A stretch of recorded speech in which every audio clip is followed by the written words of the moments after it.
Assalamualaikum warahmatullahi wabarakatuh. Alhamdulillah wa syukurillah, saat ini saya telah berdiri di depan Tahfiz Quran Asrama Putri Tengku Rafiuddin yang pembangunannya telah selesai tingkat 1 dan saat ini tingkat 2 telah selesai 70%. Bapak Ibu, saudara-saudari sekalian, kami masih terus mengharapkan bantuan daripada Bapak, Ibu, dan saudara sekalian untuk melaksanakan amanah Ustadz Tengku yang ingin membangun Tahfiz Quran 10 di Sumatera, dan saat ini telah selesai 6 Tahfiz Quran yang sudah kita bangun. Jadi untuk itu saudara-saudari sekalian, Bapak Ibu, kami terus mengharapkan bantuan untuk melaksanakan keinginan Ustadz Tengku untuk membangun Tahfiz Quran 10 tempat, dan juga uang itu juga akan digunakan untuk gaji guru, makan anak santri, kaum duafa, fakir miskin, dan anak-anak yatim. Terus salurkan bantuan Anda, Bapak Ibu sekalian, kepada Bank Syariah Indonesia ke nomor rekening 76262627777. Sekecil apapun bantuan Bapak, Ibu, dan saudara sekalian akan sangat berarti bagi yayasan kami dan seluruh umat manusia yang memerlukannya. Sekian dan terima kasih. Assalamualaikum warahmatullahi wabarakatuh.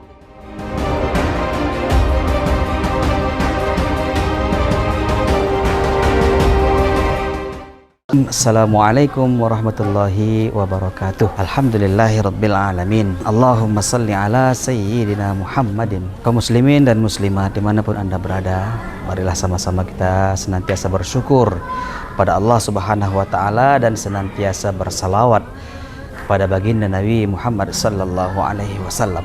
Di sini kami berdiri selaku pengurus sekaligus guru di Ma'had Tahfizul Quran Tengku Rafiuddin Tanjung Sari, Medan. Di depan pesantren ini kami menyampaikan kepada saudara-saudara, ma'had kami ini alhamdulillah telah berdiri lebih kurang 5 tahun. Alhamdulillah sampai saat ini sudah menamatkan beberapa orang santri mukammal 30 juz Al-Quran. Sekarang alhamdulillah Ma'had Tahfizul Quran Rafiuddin Tanjung Sari ini ada santriwan dan santriwati. Santriwannya lebih kurang 40 sampai 50 anak dan santriwatinya ada lebih kurang 30-an anak. Alhamdulillah mereka sudah memiliki tempat tempat tinggal asrama lokal yang alhamdulillah memadai, layak. Dibanding sebelumnya, tahun-tahun sebelumnya mereka serba mujahadah, baik lokal belajar maupun asrama tempat tinggal serba mujahadah. Tapi alhamdulillah sekarang Allah Subhanahu wa taala telah berikan kemudahan-kemudahan. Kendaraan pun Allah Subhanahu wa taala cukupkan. Sekarang kaum muslimin dan muslimat, kami dari Ma'had ini mohon doa kepada saudara-saudara sekalian bagaimana supaya madrasah ini, Ma'had ini terus berjalan dan terus bisa menghasilkan para hafiz-hafiz Al-Quran, hafiz dan hafizah di seluruh penjuru Nusantara ini. Oleh sebab itu kami dari pengurus maupun guru-guru menyampaikan kepada saudara-saudara sekalian, kaum muslimin dan muslimat dimanapun Anda berada, bantulah program kami ini, program belajar mengajarkan Al-Quran, bagaimana supaya anak-anak kita semakin banyak yang mengerti Al-Quran, bisa baca Quran, bahkan menghafal Al-Quran. Mudah-mudahan semua kita akan mendapatkan pahalanya. Untuk itu pada kaum muslimin dan muslimat, saudara sekalian, terus salurkan bantuan sumbangan Anda kepada pesantren Ma'had Tahfizul Quran ini melalui rekening BSI 762626277. Yayasan Barokah Sumatera Utara. Semoga berkah. Assalamualaikum warahmatullahi wabarakatuh. Ketika nanti di bulan Sya'ban yang terakhir, ini besok puasa, ini terakhir. Ini banyak bapak ibu orang ajang balas dendam. Ini hari ini terakhir makan, besok nggak bisa lagi makan siang. Ini hari ini terakhir ngopi siang, besok nggak bisa lagi nih ngopi waktu siang.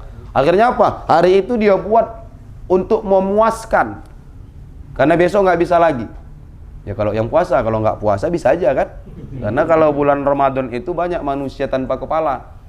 Ya, tengok aja di warung-warung. Adalah ibadah yang paling utama. Tapi hari ini kalau pesantren nggak dibangun, kemana anak kita mau belajar agama? Wabarakatuh. Waalaikumsalam warahmatullahi wabarakatuh. Alhamdulillah. Alhamdulillahilladzi hadana lihadza wa ma kunna linahtadiya laula an hadanallah. Asyhadu an la ilaha illallah wahdahu la syarikalah wa asyhadu anna sayyidana Muhammadan abduhu wa rasuluh alladzi la nabiyya ba'dah. Allahumma salli wa sallim wa barik ala sayyidina Muhammad wa ala alihi wa ashabihi wa man tabi'ahu ila yaumil qiyamah. Faqala Allah ta'ala fi kitabihil karim, ya ayyuhalladzina amanu kutiba alaikumus siyam kama kutiba alal ladzina min qablikum la'allakum tattaqun. Sadaqallahul azim wa sadaqa rasuluhun nabiyul karim wa nahnu ala dhalika minasyahidin wa syakirin walhamdulillahi rabbil alamin. Yang kita hormati dan kita muliakan Bapak Pimpinan Kepala Bagian ya Pak? Bukan, Pimpinan Kepala AIW. AIW itu saya nggak tahu. Intern wilayah. Audit Intern Wilayah. Itulah dia yang saya maksud. Mudah-mudahan Allah selalu berikan kesehatan, keberkahan, kebahagiaan dunia, keselamatan juga di akhirat. Kemudian yang saya hormati Bapak Ibu seluruh jamaah yang hadir, tak bisa saya sebutkan satu persatu. Mudah-mudahan kita yang berkumpul di majelis ini, beginilah harapan kita nanti berkumpul bersama Rasulullah di dalam surga Allah. Amin ya rabbal alamin. Bersyukur kepada Allah, salawat dan salam kepada Rasulullah sallallahu alaihi wasallam. Pertama sekali saya perkenalkan dulu diri saya. Kalau kata orang Melayu kan tak kenal maka tak sayang. Kalau tak sayang maka tak cinta.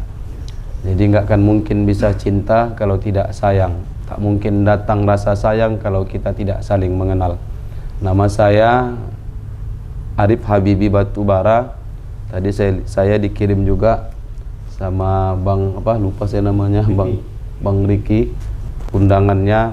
Ustadz, saya izin pakai panggilan UAS KW katanya gitu. Jadi nggak apa-apa Bang, saya bilang, karena memang di YouTube di mana-mana saya sering dipanggil UAS KW. Kalau di YouTube itu buka aja UAS KW, ketik UAS KW pasti muka aku yang muncul Pak. Dan itu rating paling atas. Alhamdulillah. Saingan Raffi Ahmad sama. Ya, insya Allah saya juga bawa tim saya, sahabat dakwah saya yang ikut kemana-mana. Alhamdulillah kami sudah ke Kalimantan Timur, ke Lampung, ke Maluku, ke Riau. Bahkan 2 hari yang lalu kami baru pulang dari Batam. Insya Allah nanti bulan Mei kami ke Batam lagi dan bulan 6 ke Kalimantan Barat. Ini kenapa bisa seperti itu? Bukan karena ceramah saya bagus, tidak. Saya nggak alumni pesantren, saya juga nggak tamatan Timur Tengah. Nah itulah berkah muka mirip ulama tadi. Jadi mirip sama UAS itu berkah rupanya. Jadi alhamdulillah. Tapi dibilang saya UAS KW, kalau KW itu kan tahulah kita artinya apa itu ya Pak ya. Arti KW itu kan palsu tuh. KW itu singkatan dari kualitas Pak. Kualitas ya. KW 1 lah. Jadi KW itu kan artinya palsu. Tapi sering saya bilang sama jamaah-jamaah, yang KW itu sekarang lebih laris dari yang original. Karena sama kayak Android handphone ya kan, ada yang KW ada yang ori. Pasti yang lebih laris itu yang KW kan. Yang KW itu lebih laris, kenapa tuh Pak? Lebih terjangkau. Rasanya Rasanya gampang Iya. Saya baru inilah dapat kalimat yang agak lembut. Biasanya kalau saya tanya jemaah kenapa yang KW lebih laris, lebih murah kata mereka. Tapi ini ini agak santun dikit, lebih terjangkau ya. Masya Allah, berarti jaringannya luas ya Pak ya. Alhamdulillah. Ya, saya juga keliling-keliling itu berkah itu. Karena saya katakan orang terkenal itu bisa disebabkan 3 hal. Pertama, orang terkenal itu ada karena nasab, karena keturunan. Anak pejabat itu terkenal karena ayahnya pejabat. Anak ustadz, anak kiai, anaknya terkenal itu karena ayahnya seorang ulama, kiai ataupun ustadz. Nah, itu karena nasab. Yang kedua karena nisab. Nisab itu apa? Harta. Orang terkenal karena hartanya. Jadi orang kaya itu mudah terkenal, apalagi dia dermawan. Pertama karena nasab, yang kedua karena nisab, yang ketiga karena nasib. Jadi nasab, nisab, nasib. Nah, itulah yang menyebabkan orang terkenal. Jadi saya ini terkenalnya karena nasib aja. Alhamdulillah. Kebetulan juga sama Tuan Guru Ustadz Abdul Somad, saya satu marga kan, sama-sama Batubara juga. Dan beliau lahir di Asahan, saya lahir sebelah Asahan. Jadi kalau saya pulang kampung, saya lewatin kampung beliau itu di desa Silau Laut. Itu saya lewatin karena saya lahir di Kabupaten Labuan Batu Utara. Tapi lebih dekat saya jalan itu dari Kabupaten Asahan. Karena kalau mutar dari Aikanopan itu terlalu jauh. Kampung saya itu adalah orang-orang yang paling cinta tanah air. Saking cintanya kami dengan tanah air, jalan kami pun tanah berair. Nah, itulah kami orang-orang cinta tanah air. 15 kilo jarak yang ditempuh, tapi waktunya sampai 5 jam. Jadi 15 kilo nempuhnya 5 jam. Jadi itu dahsyat juga. Ya Bapak bayangin aja lah, aku malas lagi bayanginnya. Udah tiap tahun kalau mau pulang kampung bayangin itu terus. Belum mau pulang nih, mau ziarah Ramadan, mau pulang ke kampung udah mikirin jalan lagi. Karena mau Ustaz senasib dengan Ustaz Sadam. Ustaz Sadam Husain ya. Dia Tanjung Ledong kampungnya. Jaraknya cuma 30 kilo tapi 5 jam. Tanjung Ledong. Iya. Saya juga dari Tanjung Ledong. Desanya juga Ustaz Sadam. Hah?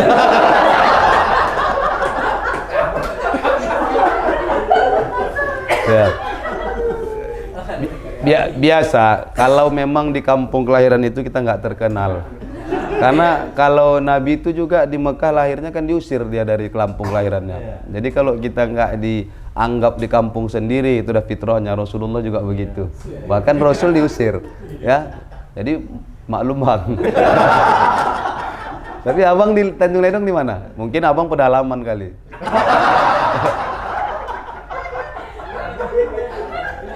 Karena saya kalau saya di Tanjung Ledong itu di kotanya, di kelurahan dan samping masjid besarnya. Paling besar masjid di Tanjung Ledong itu sebelahnya itu rumah saya. Saya di mana BRI situ. Oh, berarti abang yang BRI-nya itu jalan mau ke pelabuhan. Ya, rumah saya nggak dekat, itu yang depan BRI ada warung kopi itu Pak Cik saya. Sebelahnya rumah makan itu masih keluarga dengan saya. Kerabat berarti. Ya. Jadi, udahlah. Nanti kalau kita cerita-cerita nanti nggak akan ceramah-ceramah ya. Nantilah selesai acara kan bisa cerita sambil diajak ngopi ya kan? Ya, mana tahu kalaupun diajak. Jadi Bapak Ibu yang langsung maupun lewat via Zoom ya, mudah-mudahan pertemuan kita hari ini adalah pertemuan yang diberkahi oleh Allah Subhanahu wa taala, pertemuan yang diridhoi dan dirahmati oleh Allah. Saya nggak lama-lama karena daya tangkap otak manusia ini 40 menit sebenarnya. Lebih dari 40 menit udah agak error-error dikit itu. Jadi 40 menit pertama itu sami'na wa ata'na, dengar dan taat. Masuk 40 menit kedua sami'na wa ngantukna. Dengar tapi sambil ngantuk dikit ya kan. Masuk 40 menit ketiga sami'na wa ngorokna. Nah, nggak tahu kita dia khusyuk, tunduk, ya mungkin khusyuk tapi kadang-kadang bukan khusyuk, bahkan ngantuk. Ya kita sangka khusyuk tapi sudah berlayar sampai ke Pulau Rempah sana. ketika mau masuk bulan suci Ramadan. Bulan suci Ramadan ini kan tamu yang datangnya setahun sekali. Ketika kita diberikan kabar oleh sahabat yang mungkin lama tak berjumpa, dia mau datang ke rumah kita, mau bersilaturahim. Saat kabar itu kita terima, yang kita lakukan saya yakin dan percaya pertama adalah kegembiraan. Ini kawan lama nih, udah lama nggak jumpa. Yang kedua, kalau dia katakan dia mau nginap di rumah kita, oh fasilitas kita siapkan. Tempat tidur, kamar dibersihkan, pewanginya dibeli, diganti, AC-nya diservis, kulkas diisi, semua kita siapkan fasilitasnya. Ya kita yang menyiapkan fasilitas. Kenapa? Karena tamu ingin datang ke rumah. Tapi Ramadan beda. Ramadan itu dia datang sebagai tamu, dia yang menyiapkan fasilitas buat kita. Biasanya kalau kita kan tamu itu yang kita siapkan fasilitas, tuan rumah yang menyiapkan fasilitas. Tapi Ramadan tidak, dia datang sebagai tamu, dia yang menyiapkan fasilitas buat kita. Apa fasilitas itu? Ampunan Allah di bulan Ramadan, rahmat Allah di bulan Ramadan, keberkahan dari Allah, itu semua tercurah pada bulan suci Ramadan. Maka pertama kali yang harus kita siapkan menyambut bulan suci Ramadan adalah kegembiraan. Orang yang gembira ketika datangnya bulan suci Ramadan, inilah tanda sebenarnya orang yang beriman. Ketika nanti di bulan Sya'ban yang terakhir, ini besok puasa, ini terakhir, ini banyak bapak ibu orang ajang balas dendam. Ini hari ini terakhir makan, besok nggak bisa lagi makan siang. Ini hari ini terakhir ngopi siang, besok nggak bisa lagi nih ngopi waktu siang. Akhirnya apa? Hari itu dia buat untuk memuaskan, karena besok nggak bisa lagi.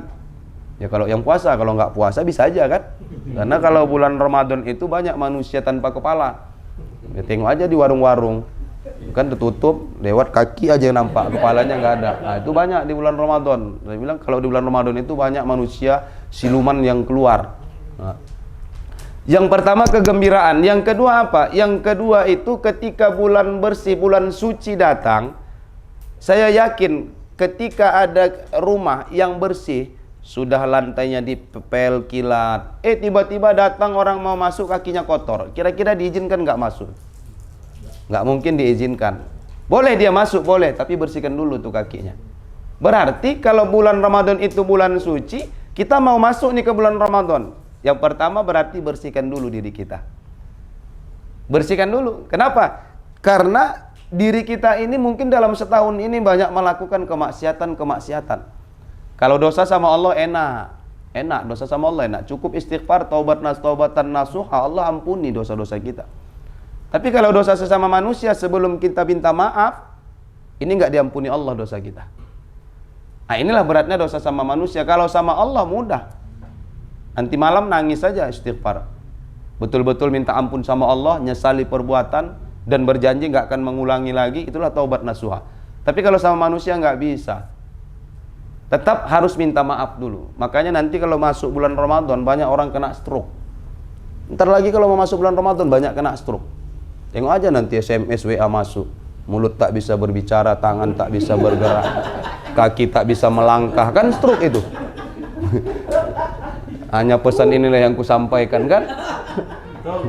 Iya itu orang stroke, kaki nggak bisa melangkah, tangan nggak bisa bergerak katanya, mulut nggak bisa berbicara. Ini orang kena stroke semua kalau sudah mau bulan Ramadan. Nah, lewat via WA aja, malas ngetik. Kadang-kadang yang pesan kita kirim, balik lagi pak. Rupanya itu aja pesan tuh diputar-putar. Bagikan ke grup ini nge-share ke grup sana nge-share ke grup yang ini. Itu aja tuh kalimatnya. Maka sebaik-baiknya apa ya kita datangin. Minta maaf, apalagi momen seperti ini. Momen seperti ini yang kita berjumpa hari ini, alhamdulillah, walaupun lewat via Zoom yang di sana kan nengok-nengok wajah kita. Ya, orang tuh nengok kita nggak mungkin nengok orang tuh terus kan? Ya karena kan orang bapak ibu kan lihat saya. Kalau mereka lihat kita kan, dan saya juga nggak mungkin liatin mereka. Mereka pun bingung. Mereka lihat saya lihat ke atas. Coba lihat di tampilan kan saya lihat ke atas tuh. Nggak depan-depanan. Nah, tapi kalau video call kan depan-depanan. Saya nggak ngerti nih, ini kalau dipencet mana nih saya nggak ngerti. Nah, inilah canggihnya dunia sekarang. Dari jauh pun bisa kita duduk sama di majelis ilmu. Apakah tergolong majelis ilmu? Tergolong majelis ilmu. Saya juga sering kajian-kajian, mendengarkan kajian Kiai Idrus Romli, kajian Buya Yahya, kajian UAS. Bahkan saya ngaji kitab Al-Wafi, syarah dari Arba'in An-Nawawiyah, itu 42 hadis, itu dari Ustadz Abdul Somad, saya khatam tapi lewat via YouTube. Saya ikutin terus sampai 42 minggu, satu minggu satu hadis, satu minggu satu hadis, saya ikutin terus sampai habis. Alhamdulillah hanya lewat YouTube. Nah, inilah manfaatnya kecanggihan-kecanggihan teknologi yang hari ini yang diantarkan kepada kita. Bapak Ibu, orang-orang tua saya, sahabat-sahabat saya, abang dan kakak yang dimuliakan oleh Allah Subhanahu wa taala, itu yang pertama, ayo bersihkan dulu diri kita. Ini diri kita ini banyak kotornya. Pada suami, istri, sama pimpinan sama anggotanya, banyak nih, nggak terlepas kita dari buat kesalahan. Yang punya istri, banyak nggak dosanya suami sama istri? Banyak nggak, Pak? Banyak kan, sering nokoi bini kita kan. Kadang mau kita ngopi, kita bilang sibuk, ada rapat mendadak, ya macam-macam. Istri juga begitu, bohong sama suami. Makanya Khadijah itu cium tangan Rasulullah setiap hari tuh. Setiap hari mau tidur dia cium. Kenapa? Dia minta maaf. Dan nggak tahu kalau aku tidur nanti aku masih hidup atau tidak. Itu kata Khadijah. Ya bisa jadi kan kita juga di sini ngumpul ini adalah perkumpulan yang terakhir. Bisa jadi. Tapi yang pasti nggak saya duluan lah. Ya kan? Biasanya kan ustadznya belakangan. Jemaah yang duluan. Ya atau kita balik ya kan Pak? Nah, kita balik. Jemaahnya duluan, ustadznya belakangan. Ya, tapi kan udah dibalik. Nah, jadi nggak ada yang tahu kita 5 menit ke depan aja kita nggak tahu kita masih hidup di dunia ini. Nggak ada yang tahu. Ada orang kaya, dia nganggap kekayaannya itu bisa nunda kematian. Nggak bisa. Berapa banyak hari ini dokter-dokter yang hebat, rumah sakit yang canggih, ada yang bisa buat batok kepala plastik, ginjal, jantung plastik, sampai jantung aja udah pakai cincin kan? Iya, jantung udah pakai cincin, bukan kita mau tunangan aja yang dikasih cincin. Tapi jantung aja udah pakai cincin canggih. Tapi ketika dia sakit parah, hartanya banyak, nggak bisa tuh harta nunda kematian. Kalau harta ini hari ini bisa menunda kematian, mohon maaf, Korun itu paling kaya. Korun paling kaya, saking kan kayanya Korun, periuknya sampai ke tembung, Pak. Ada orang bangun perumahan, gali-gali tanah, dapat periuk, dibilang harta Korun. Ya bayangkan, si Korun aja mayatnya di Afrika Utara, bisa periuknya sampai ke tembung. Kan kita bilang harta karun, itu sebenarnya harta Korun. Nah, kan harta Korun itu kan dia ditenggelamkan Allah bersama harta-hartanya ke dalam bumi. Jadi di mana-mana harta yang dapat itu dibilang harta karun. Nah, tapi akhirnya apa? Korun itu juga mati. Kalau seandainya harta nggak buat kita mati, Korun mungkin masih hidup sama kita. Mungkin bisa duduk-duduk bareng, ngopi bareng sama Korun kita, tapi enggak. Berarti harta itu nggak bisa nunda kematian. Punya ilmu tinggi. Apakah ilmu bisa nunda kematian? Dokter-dokter sehebat apapun, apakah bisa dia menunda kematian? Ingat abang, kakak, bapak, ibu dulu ada di salah satu stasiun televisi program Dr. Oz. Kan ada tuh. Itu yang kita tonton kan hanya belajar hidup sehat. Saya 3 bulan ngikut itu, Bang. 3 bulan untuk apa? Karena saya, mohon maaf, saya jujur, saya ahli hisab.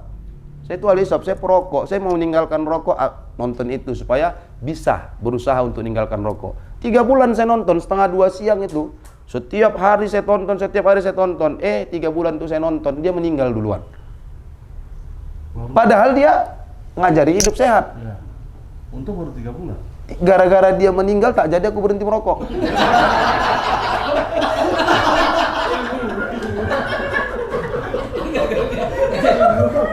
Iya, artinya apa? Rokok itu sebab. Ya ada orang nanya, Ustadz kalau di surga nanti ada rokok. Saya bilang, di surga semua ada. Kalau rokok, ya ada di surga rokok. Cuman kan apinya di neraka kan. Ya masangnya ke neraka dulu lah berarti.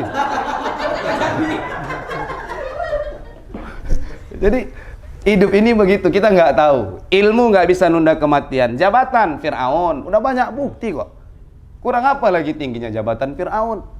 Sampai-sampai dia ngaku Tuhan, apa yang dia inginkan semua bisa dia dapatkan, tapi juga Allah matikan. Bapak Ibu, itu Fir'aun yang kita tahu kan matinya mana? Di Laut Merah. Ketika mengejar Nabi Musa. Begitu Nabi Musa dan pasukan lewat, Fir'aun ditutup itu sungai Laut Merah sama Allah. Tapi sebelum kejadian itu, penyebab kematian Fir'aun itu bukan sebenarnya Laut Merah itu kembali tertutup, tidak. Sebelum sakaratul mautnya, seekor lalat masuk ke kupingnya Fir'aun. Lalat itulah yang membunuh Fir'aun. Bayangkan, raja sehebat Fir'aun hanya bisa dibunuh dengan seekor lalat. Ini menunjukkan kekuasaan tidak bisa menunda kematian. Sehebat apapun, ustadz, sealim apapun, jubahnya mau panjang, nggak bisa. Karena, ini mohon maaf, itu hanya... Ya kan yang saya bilang fakta, tebal, mau setebal apapun. Ada ulama yang tebal, jenggotnya panjang, nggak bisa nunda kematian. Ya kita buktikan aja. Kematian itu ada 3 yang dirahasiakan oleh Allah. Pertama apa? Al-makan. Apa itu? Tempat di mana kita meninggal, itu rahasia Allah. Kita nggak akan pernah tahu di mana kita wafat. Kalau seandainya saya tahu saya meninggalnya di Medan, saya nggak akan mau main ke Medan. Saya di Tembung aja. Keluar Medan, karena rumah saya dekat tuh, Titi Sewa perbatasan Medan dan Deli Serdang. Kalau sempat saya tahu meninggalnya saya di Medan, udah mau masuk Titi Sewa, saya balik lagi. Oh Medan, nanti meninggal saya. Kan kita nggak tahu. Yang kedua apa? Az-zaman, waktunya kapan? Hari ini, besok, lusa, bulan depan, minggu depan, kita nggak tahu. Itu rahasia Allah. Yang ketiga asbab. Rokok itu tadi bukan mematikan, tapi rokok adalah sebab mendatangkan kematian. Kalau tidak dikasih Allah sebab, malaikat Israel protes. Malaikat Israel protes. Karena malaikat Israel kan tugasnya mencabut nyawa. Tukang cabutin nyawa manusia. Nanti malaikat Israel malaikat yang paling dibenci manusia. Dia ngadu sama Allah, ya Allah, aku masa tukang cabutin nyawa manusia, nanti manusia ini protes benci sama aku. Udah Israel, kau nggak usah mikirkan masalah manusia itu benci sama kau. Yang perlu kau cabut aja nyawanya. Sebabnya biar aku yang kasih, kata Allah. Makanya Allah kasih sebab-sebab kematian. Ada yang sakit, ada yang kecelakaan, ada yang sholat, ada yang lagi baca Quran, ada yang pesawat jatuh, macam-macam itu sebab semua. Ya mudah-mudahan kalaupun kita mati dalam keadaan husnul khotimah. Amin. Cepat kali ngaminkan mau mati apa gimana? Ya, jadi iya, mudah-mudahan insya Allah. Kita nggak tahu, mati nggak perlu ditakuti. Yang perlu ditakuti itu adalah kehidupan setelah kita mati. Mati habis cerita, nggak bisa ibadah. Tapi nanti setelah mati kita akan dihidupkan kembali. Di situ yang perlu kita takuti. Kenapa? Di situ pertanggungjawaban kita. Kita dibawa ke mahkamah Allah, di pengadilan Allah, pengadilan yang paling adil. Nggak ada pengacara hebat di dunia yang bisa lari dari pengadilan Allah. Pengacara kita apa? Pengacara kita itu amal ibadah. Itulah pengacara kita. Kalau ada kita dulu pernah baca Quran, sholat rajin, sedekah, infak rajin. Itulah jadi pengacara. Itulah yang akan membela kita. Maka di bulan Ramadan ini ketika mau masuk, ayo kita persiapkan diri kita, hati kita bersihkan dari apa? Dari segala dosa. Banyak taubat kepada Allah, kemudian banyak meminta maaf. Ya Allah ya Basir, ya Sami'u ya Alim, ya Hayyu ya Qayyum bi rahmatika astaghith.